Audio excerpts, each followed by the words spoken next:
మునుగోడులో మల్లారెడ్డితో టీఆర్ఎస్ కు మైనస్. Breaking plates. మునుగోడుపై పోల్ ప్రచారంలో మల్లారెడ్డి హల్చల్. కార్యకర్తలతో కలిసి మందేస్తున్న ఫోటో ఇప్పుడు వైరల్.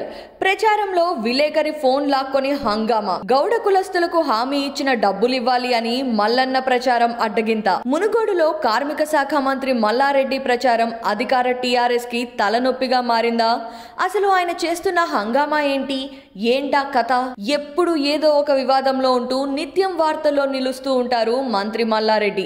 ఆయన వ్యవహరించే తీరు ఎప్పుడూ చర్చనీయాంశమే. ఇక సభలు సమావేశాల్లో ఆయన మాట్లాడే మాటలు, ఆయన చేసే పనులు అన్నీ ఆసక్తికరమే. ఆయన ఏది చేసినా అది హైలైట్ గా నిలుస్తూ ఉంటుంది. మల్లారెడ్డి ఎక్కడికి వెళ్ళినా సందడి చేస్తూ సెంటర్ ఆఫ్ అట్రాక్షన్ గా నిలుస్తూ ఉంటారు.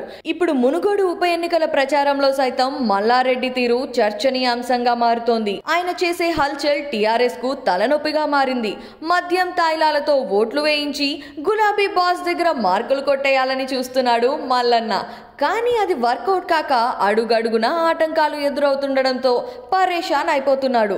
మందు తాగడం తప్ప అని వ్యాఖ్యానించారు. బంధువులు భోజనానికి పిలిస్తే పోయినా మా అన్నలకు బావలకు నేనే పెగ్గు కలిపిన అని కప్పిపుచ్చిండు మల్లన్న. మందు తాగడం మన సాంప్రదాయమే అంటూ ఆసక్తికర వ్యాఖ్యలు కూడా చేసిండు. ఇక ఇటీవల ఎన్నికల ప్రచారంలో భాగంగా పలు కుల సంఘాల నాయకులతో సమావేశమైన ఆయన మీటింగ్ను వీడియో తీస్తున్న రిపోర్టర్ పై చిర్రుబుర్రుమన్నాడు. రిపోర్టర్ దగ్గర ఫోన్ను లాక్కునేందుకు ప్రయత్నం కూడా చేశాడు. దీంతో జర్నలిస్టు సంఘాలు ఆయనపై మండిపడ్డాయి. ఆయన తీరు మార్చుకోవాలి అని హెచ్చరించాయి. ఇదిలా ఉండగా తాజాగా ఆరెగూడెంలో ప్రచారం చేస్తున్న మల్లారెడ్డిని గౌడ కులస్తులు అడ్డుకున్నారు. తమ గుడి నిర్మాణానికి ఇస్తామని హామీ ఇచ్చిన 12 లక్షల రూపాయలను వెంటనే ఇవ్వాలని నిలదీశారు. ఎన్నికలు అయిపోతే మీరంతా తుర్రుమంటారని, పైసలు ఇప్పుడు ఇవ్వాల్సిందేనని పట్టుబట్టారు. దీంతో గౌడ కులస్తులతో టీఆర్ఎస్ కార్యకర్తలు గొడవకు దిగారు. ఇరు వర్గాల మధ్య తోపులాటలు జరిగాయి. పోలీసులు జోక్యం చేసుకొని పరిస్థితిని చక్కదిద్దారు. ఆ తర్వాత గౌడ సంఘం నేతలతో మాట్లాడి సమస్యను సెటిల్ చేసుకున్నారు మంత్రి మల్లారెడ్డి.